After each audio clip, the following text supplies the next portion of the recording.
A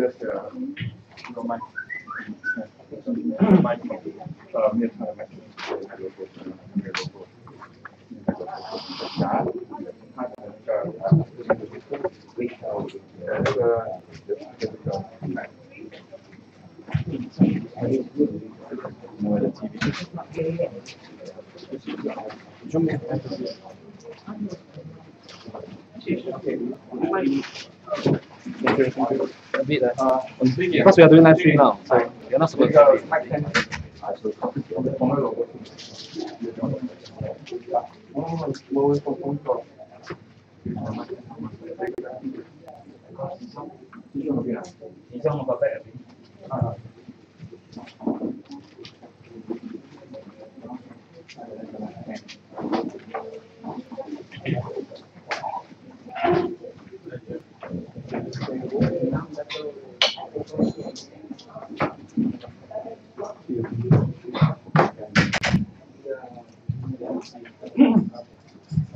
Whenever you're ready. Setting up.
Can you hear me?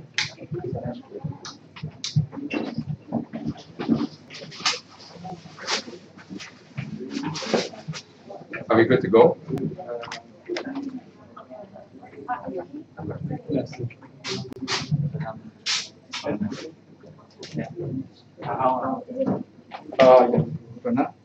Sorry, Dr. Chief, just need a marker. Sure. Sorry.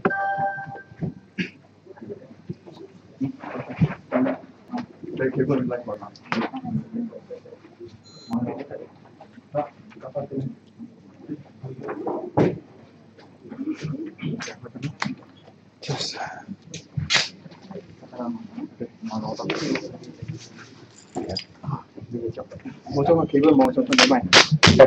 Không còn chạy. Vì cái chạy bên này cô chuyện.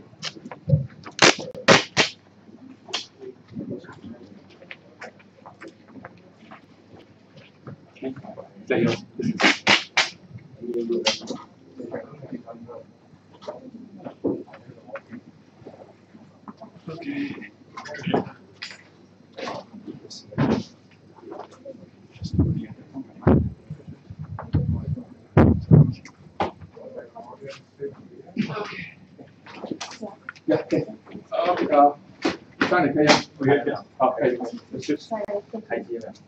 go.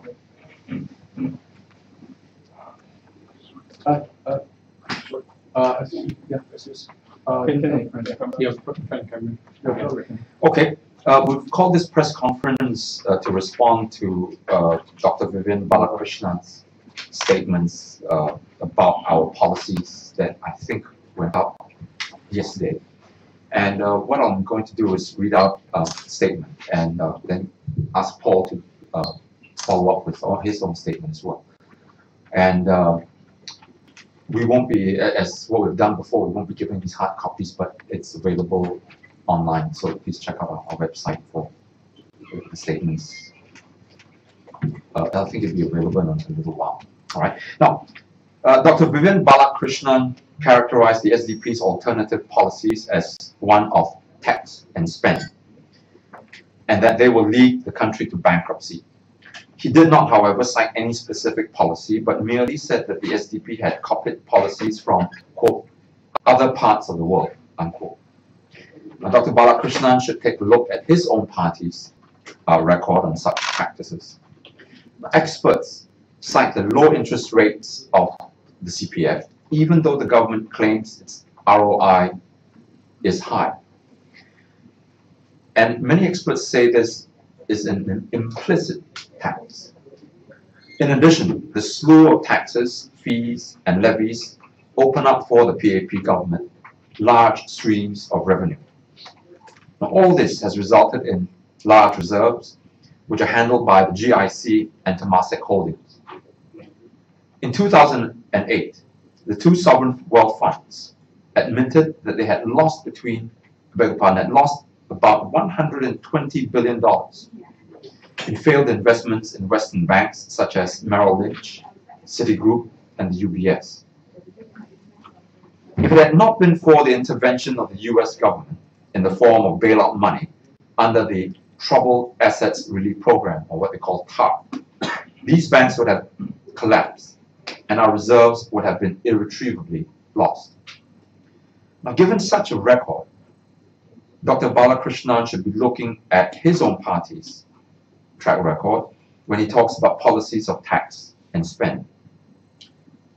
On a related note, the criticism from Dr. Balakrishnan is reminiscent of the one he made in 2011 GE about our proposal to raise taxes for the top earners. And by those, we mean those in the top 1%. And we proposed that we raise taxes for those top earners closer to the 30% mark. Right now, personal income tax is capped at 20%. He said then, and I quote, "If you had to choose between the opposition parties, who would be the most middle-class unfriendly of them, the SDP would certainly be in that short list," unquote. In 2015, however, just earlier this year, Finance Minister and DPM, Mr. Tharman Shanmugaratnam, said that the government would raise taxes for the top 5% of earners. It seems that Mr. Tharman did exactly what Dr. Balakrishnan attacked the SDP for. And this is not the only instance that the PAP has done this. First criticizing the SDP's ideas, only to adopt them later. I'll give you just a few examples. And as I said, they're all online, you can check it out. On minimum wage, for example, SDP proposed minimum wage way back in 2001. And PAP then has been consistently criticizing our idea. And I want to cite Minister Lim Swee Say, who said that minimum wage will erode Singapore's competitiveness. But then, at a later point in time, PAP then copies the idea by introducing the progressive wage model. It calls it by another name, but it's still minimum wage, but for selected sectors of the industry. In this case here, for cleaners and for security guards. Then there's the subject of universal health care. SDP proposes the individual health care risks be pooled. A few years ago, Mr. Lee Kuan Yew said, when he was still alive, that, quote, "Nobody derails the idea of having individual accounts for CPF and MediSave. Whatever you earn, it's yours," unquote. But then, just recently, PAP, in introducing MediShield Life, now says that, quote, "everyone shares in the national risk pool," unquote. And then on Singaporeans' first policy when it comes to employment, SDP proposed this idea that employers must try to hire Singaporeans first before considering employing foreigners. PAP criticized, and it was Senior Minister of State Amy Khor, who said that such a policy will not work. And then not too long ago, the PAP then, under the Ministry of Manpower, introduced the fair compensation framework, fair competition framework, which require employers to consider Singaporeans fairly before hiring employment pass holders, unquote. So you have this practice. First, the PAP will criticize SDP and our ideas and our policies, and at a later point in time, then copy. So no, we don't accept Dr. Balakrishnan's comment that somehow or other ours is a tax and spend policy and that we've copied it from someplace else. This is exactly what the PAP is doing, and he should really look at his own party's track record before leveling such criticism at us. I'll ask Paul to read out his statement as well. Thank you very much. Good morning, everyone. First of all, actually, we're quite glad that Minister Balakrishnan has chosen to engage us on the issues rather than on character assassination or gutter politics. And I'd like to point out that, first of all, he alleges that the SDP copied policy prescriptions that have failed elsewhere. He hasn't backed up this assertion with any evidence. In fact, this contradicts the World Health Organization, which ranked the French healthcare system, which is probably the closest to the SDP healthcare plan, as the best performing healthcare system in the world. The SDP healthcare system is also benchmarked against the best healthcare systems in the world, unlike the Greek social support system, which has ignored the advice of international experts. Secondly, according to the Straits Times report, it selectively attacks parts of the SDP economic policy, specifically, as Dr. Chi pointed out, raising taxes on the top income earners and spending more on social services. Now, I think perhaps the stress of the campaign has gotten to Dr. Balakrishnan, and he's mixed up the balding Indian gentleman, because the person who made the suggestion to increase the tax on the top 5% of income earners in Singapore and to increase social spending was DPM Tharman. The person who talks about healthcare reform is me. And I do not think that Minister Balakrishnan seriously believes that Minister Tharman is setting Singapore on the road to Greece. The SDP economic policy, in fact, goes further than DPM Tharman's budget proposals, which we welcome, by the way. We also advocate a minimum wage, retrenchment insurance, and increasing transparency and accountability in social services, including housing and in healthcare. And finally, it appears that the minister has an incomplete understanding of the Greek crisis. I'm no economist, but from what I've heard, the Greeks actually spend below the OECD average on healthcare and have levels of social spending far below the Nordic countries or even Germany. The reason, as I understand it, for the Greek crisis is thought to be primarily a profligate approach to government spending. This is quite different from the SDP proposals, which are well thought out and balanced. We do not believe in uncontrolled overspending. In order to implement our policies, we need to be elected to Parliament so as to make these policies a reality for the good of Singaporeans. Thank you. Thank you. If you have any questions now, we'd be happy to take them. Yes. Or could you clarify then what's the difference between the minimum wage that SDP is proposing versus the progressive wage model? If indeed, as you claim, PAP has adopted and tweaked it. So what is the difference now in your position? Yeah, well, a minimum wage that we're talking about is a minimum wage that applies across industries, and it doesn't just apply to Singaporeans. It applies to Singaporeans as well as to foreigners. So that's a huge difference. So what that means is that the jobs of Singaporeans are not threatened by foreigners who can be paid below the minimum wage. That is a very fundamental and important difference. The minimum wage also, as Dr. Chi pointed out, applies across industries. Progressive wage only applies to cleaners and security guards at the moment. So in a way, what the SDP has done, what the PAP has done, sorry, is to copy our proposal but only implement it in part. You know, while imitation is the sincerest form of flattery, we really hope that they would go all the way with a fair living minimum wage for everybody in Singapore, Singaporeans and migrant workers alike. You know, let me add to that. Fundamental differences is, as we said already, a national minimum wage would apply across the board. Anyone, any employee working cannot, under the law, be paid less than the minimum wage level that's been set, right? The other point that we want to make is that minimum wage is based on hourly wage. Right now, progressive wage does not allow for this. So you get people, okay, you tell employees, you specify that they cannot be paid below $1,000. Employees, okay, low line, right? But then they extend their hours of work. And we've heard that feedback coming back to us. Whereas the minimum wage is that you are paid based on an hourly wage.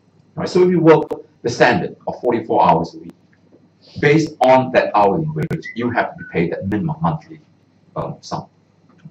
And it doesn't make sense too, right? Because right now, for example, I know many people, the aunties and uncles working at McDonald's and Burger King's and fast food joints, they're paid still well below minimum wage, $4.50, $5 an hour. You try to live on that in Singapore. And so this is what we've been saying, that what needs to be done. At the same time, what we have proposed, not just minimum wage, but you need a commission, and we call it the Fair Wage Commission, which then is empowered to deal with employers who flout the law, and that these workers can go to and say, no, I've not been paid, or this job doesn't pay minimum wage. So the government is then empowered then to take action against employers who continue to exploit low-wage workers, especially. All right, so there are fundamental differences in that, and we want to continue to urge the government, in the context of what our economic situation, to pass legislation on a national minimum wage. And when we are elected in Parliament, we will certainly push for such a law to be passed. Dr. Chi, one of the criticisms against minimum wage is that it may cause unemployment. Firms would be discouraged from wanting to hire, and perhaps the cost would also be passed on to consumers. So what are some of SCP's proposed safeguards against that from happening? Well, look, when you've spoken with entrepreneurs, Singaporean entrepreneurs and SMEs, right, they tell us, yes, that's a concern. But we're telling them, we will tell them that the package that we're putting forward is that not only to implement minimum wage, but also to see how we can lower their cost of operating their businesses. One feedback that we keep getting is the high cost in the transportation. They pay COEs, and then the rental, right? It's all very high. What we're proposing is to ensure that there's no runaway rental costs. And the one factor that we keep seeing rental going as high as it is that the government the government is the biggest owner of land in Singapore, the landlord, right? We take, for example, Capital Land, Maple Tree, right? How many businesses have folded because they keep telling us all they're doing is working just to pay off the rent? And that's a huge burden on businesses. So if you actually help them to keep their costs down, they can then have these savings, be able to then afford minimum wage.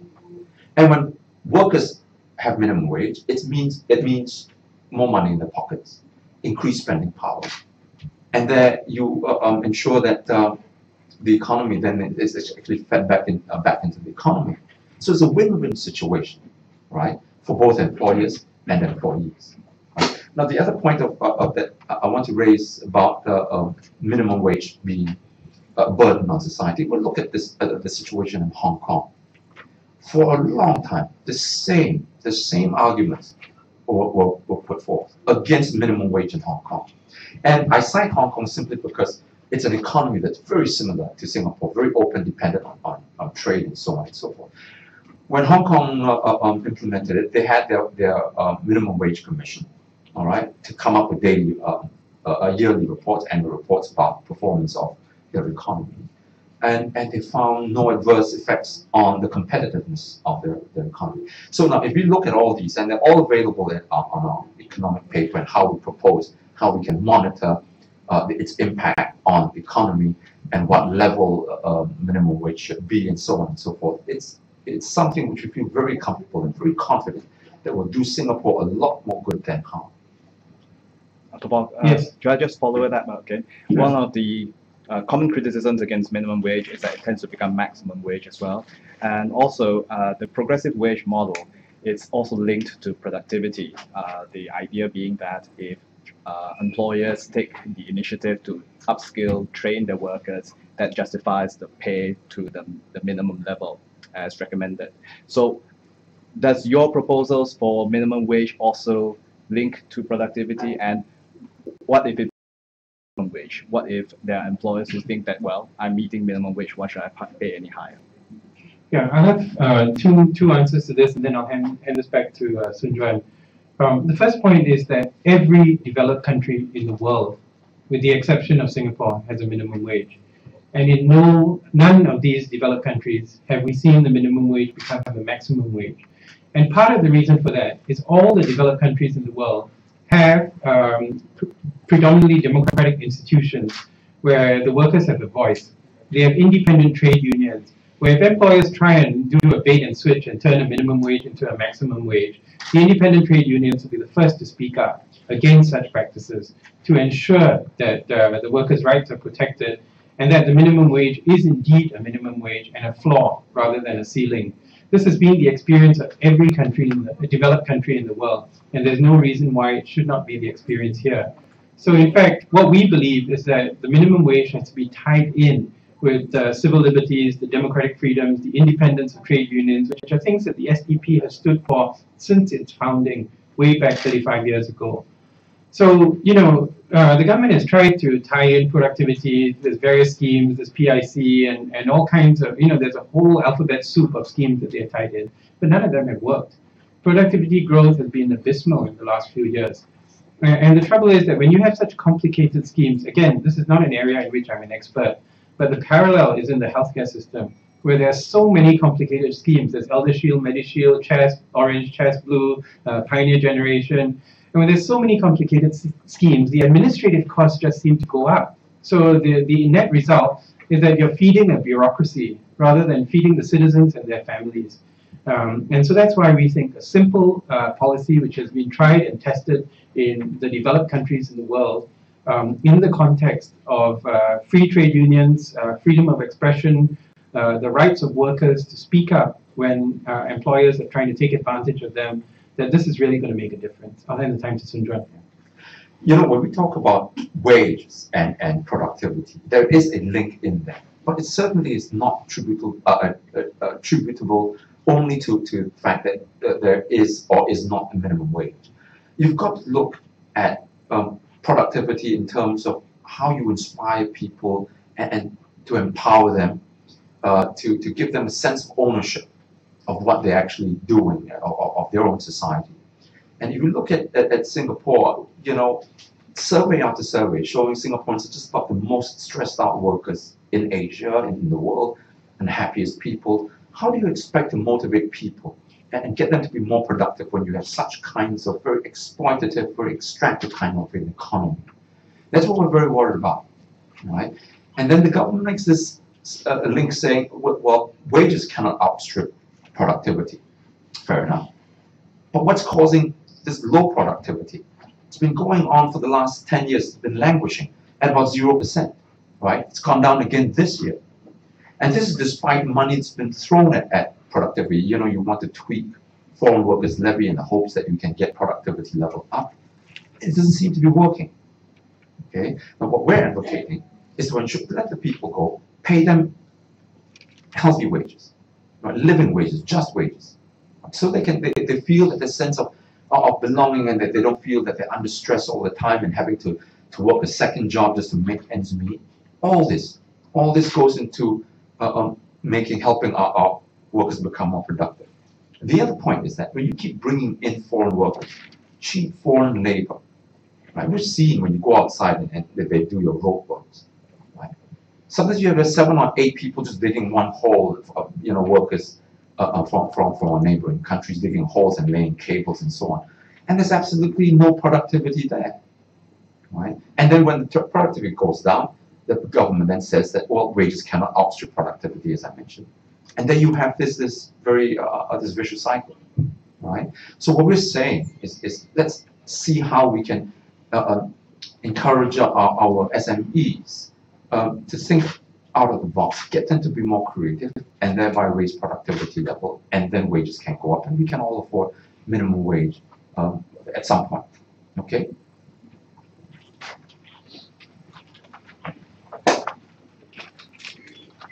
Any other questions? The statements will be up on the website very shortly. You know, I just want to also again come back to this point that we've seen this happen over and over again. Whether it's minimum wage, whether it's healthcare policy, whether it's foreign workers in Singapore, the PAP is an almost knee-jerk reaction. Anything that the SDP proposes cannot be good, right? And then they hear the reasons behind it, and then they see the people clamoring for it, and very soon they come around and say, oh, we'll do something in that regard. But it's always very piecemeal. We pointed out, minimum wage. They'll do it, but they don't want to acknowledge the fact that they're actually following the SDP's footsteps. Right? And then they call it another name and do it in a very piecemeal fashion, as I said. Same thing for healthcare. Okay, and even for the Singaporean workers, Singaporeans First policy, where we tell them have proper legislation, whereby employers must demonstrate that they cannot find Singaporean workers to fill these positions before you look to hiring foreigners. Okay, so they come up with a fair competition framework. Consideration framework. And then they say, well, we encourage employers to do that. What if they don't want to follow? You've heard stories of employers, foreign businesses owned by foreigners. They look to hiring folks from their own countries, home countries, without first considering Singaporeans. And because they can get that low wage in there, Singaporeans are constantly put at a disadvantage. And these are things that must be rectified, be remedied. And we're looking to using this election to raise some of these issues and put to the Singaporean voters and see what they really are looking for, what they really want to see the government do. Okay. Yeah. In the back first, and then you. Yeah, just got a question. Some opposition parties have also commented that the fair consideration framework has no teeth, in that these companies just put out an advertisement for 2 weeks, and then they just say that, oh, no Singaporeans have applied, and then they end up employing people elsewhere. What is SDP? How does SDP plan to build on, or perhaps change, improve on the framework? Yeah, our policy is very clear on this. Employers have to demonstrate. For example, they take on an ad and they tell us, right? They tell the ministry they've actually done this already and cannot find the requisite talent, right? And only then will they be able to hire from the short list, the pool of foreign workers who, after our going through our talent track scheme, whereby they are awarded points for their age, the qualifications, the skill sets, the competencies, only then can they start hiring from them, right? So when you have such enforcement, right, and make sure that you put some teeth into this whole thing, employers will continue to get to where they have advantage, and that's they're paying for cheap labor. And when you add in a national minimum wage law, that plugs the loophole, doesn't it? Now there's no advantage of trying to employ a foreign worker, because you have to pay minimum wage anyway, right? So these are things that we need to canvass, and we need to push for in Parliament. Yes. Just to add on to that, in fact, the system is actually a refinement of the Australian point system, Yes. which, as you know, many Singaporeans have emigrated to Australia, and they need to have a certain number of points based on their age, their skill set, their qualifications. But it's also fairer to the foreign workers, because currently the foreign workers are tied to a particular employer. So what we are proposing is there's a pool of talented individuals with the skills and talents that are needed by the Singapore economy as a whole. And then the employers go to the Ministry of Manpower and say, we need people with this particular talent and skill. And then you've got the foreign workers so there's a level playing field in that sense, rather than the current system, which is open to exploitation of vulnerable workers. Yes, a question from the front. Question for Dr. Chee, actually. So you started out yesterday talking about how you like to focus on your campaign on issues, things that Singaporeans care about. And then a few hours later, at the same press con that Dr. Vivian spoke at, Ms. Sim brought up your history with Mr. Cham Si Tong. Also she said that you had spoken ill of Singapore in international media. And then later in the evening, we had Mr. Lawrence Wong again bring up your past at the televised debate. So I just want to hear your thoughts on the chain of events from yesterday.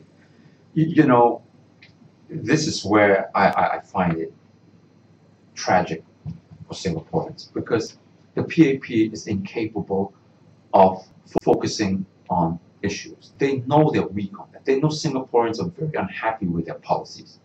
So what do?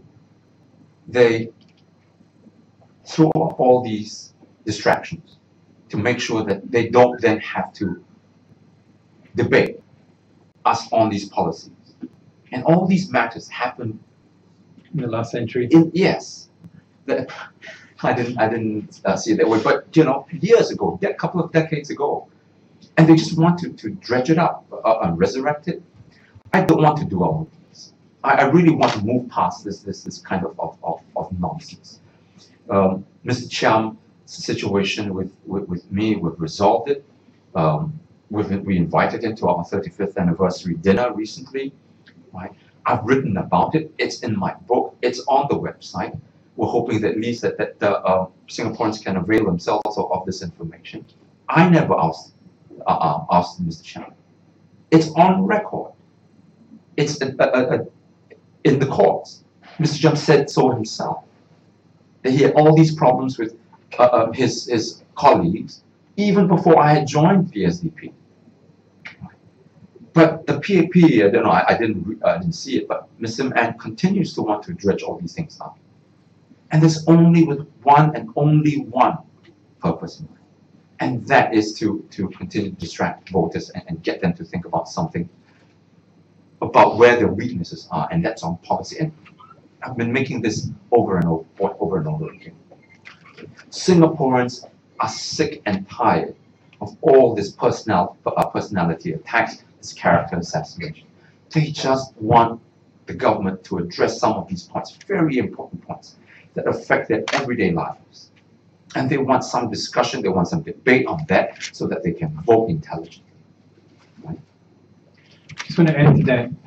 In addition to the fact that we're not going to be focusing on the issues of the last century, I think the point that who are the people who are speaking up for Singaporeans, it is very clear. If you look back at some of the comments made by senior leaders of the PAP about the Singaporeans and about what they're capable of, I think it's very clear that many of the alternative parties, in particular the SDP, has confidence in Singaporeans. We believe that Singaporeans are an educated and mature public, that they're not going to be distracted by some of these side issues, and that we have within us the capability to really produce a first-class nation. In fact, if you look at the IPS forum just about a month or so ago, you'll see a comment that the Prime Minister made, which I actually rebutted, where I pointed out that I believe that Singaporeans are smarter than Israelis because we know how to live with our neighbors. And you know, smart is not just academic smart, but smart involves a comprehensive approach, a holistic approach to life. And that's what the SDP education policy is about. Not just producing people who are book learning smart, but people who have the EQ, who have the ability to interact as part of society, and to really make the world a better place. Thank you. Are there any other questions? Yes. Yeah. And as part of this criticism, Minister Vivian Balakrishnan also mentioned that SDP's proposal would cut essential services, especially like defense, and it would put our country at risk. So what's your response to that? Yeah. I think it's very clear that all of our proposals, actually, we've got detailed annexes which describe the funding. And the only one which actually has a small dent in the defense budget is the healthcare proposal. Now, we believe that healthcare is actually essential to the defense of Singapore. If the people of Singapore are strong and healthy, that's going to make a big difference for the people of Singapore. And you know, the proposal, the amount that we proposed reducing the defense budget in the healthcare proposal is minuscule. It actually is not, it would still leave Singapore's defense budget as far in excess of all the other ASEAN countries put together. So I think this is a red herring. It's a more holistic approach to defense of Singapore that we see, which involves investing in the people of Singapore, in their health, in their education, and in their well-being. Look, we're really talking about the balance, striking the right balance, isn't it? Right? Right now, you have this government paying for the portion, government's health expenditure. A portion is well below OECD level. Right? And then we spend, I think, per capita, the highest spending, or the second highest spending country in the world when it comes to military, right? Military. And what we're saying is, no, let's have a better. What's the point of having the strongest military, and then you have people who are just unhealthy, right? And I'm talking about even mental health. All these things go into an imbalance in our society. And what we're doing is some sense, some good sense of proportion, where we keep our society healthy and have it well protected at the same time.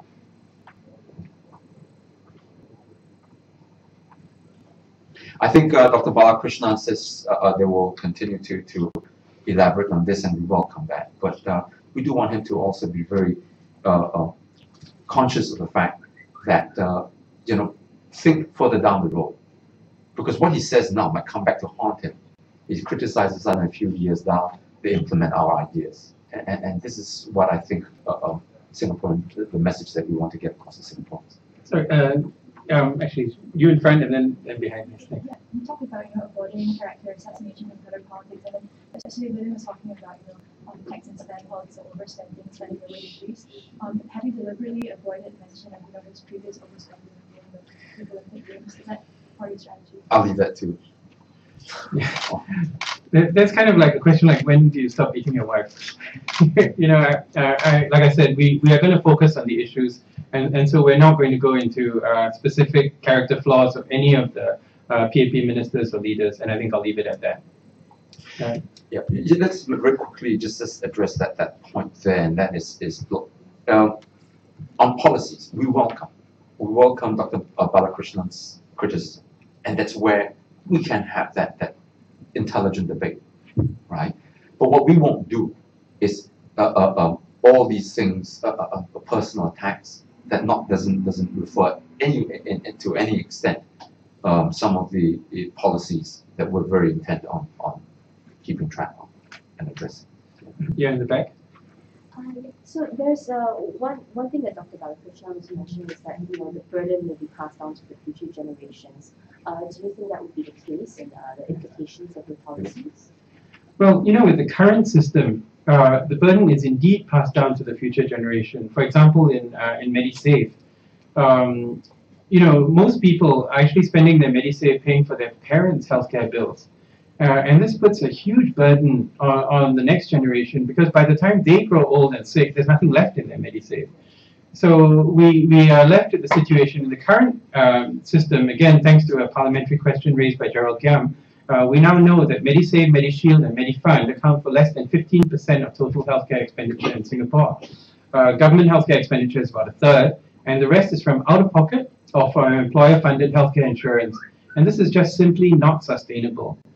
So the current system, which puts the burden on the family, the so-called many helping hands approach, where the first source, if you're looking after a disabled child, in order to get subsidies for education for the disabled child, they means test you against everybody living in the household.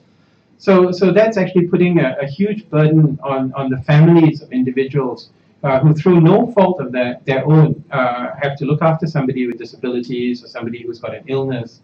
So, we believe that Singaporeans are not looking for handouts. What Singaporeans want is they want a fair system. They want a minimum wage. They want a minimum guaranteed level of social support in terms of healthcare, in terms of support for disability, in terms of equal opportunities for education. So it's I think a bit disingenuous, but to allege that we are asking for a burden on the next generation when the current system is a huge burden on the next generation. You talk to, the bulk of people who are supporting us are people in their 30s and 40s. And these are people who are facing the squeeze on both ends. They have to worry about childcare for their children, and education and tuition, and then they have to worry about hospital bills for their parents. So it's a huge generational burden that is being felt by the average Singaporean that really needs to be addressed. And that's going to be the focus of the campaign, trying to make life better for the person in the street, for the average Singaporean. The same thing for housing, right? We're using our CPF savings right now to servicing our HDB loans. And then when we retire, then what happens? We haven't got any retirement income. Right? So we have to go back and depend, retirees have to go back and depend on the children. That's the kind of generational situation that we're looking at right now. It's all come about because of PAP policies, and we've got to be addressing them at this election. Well, thank you very much for coming. We appreciate it, and have a nice day. A rally starts tomorrow night. Yes. Thank you.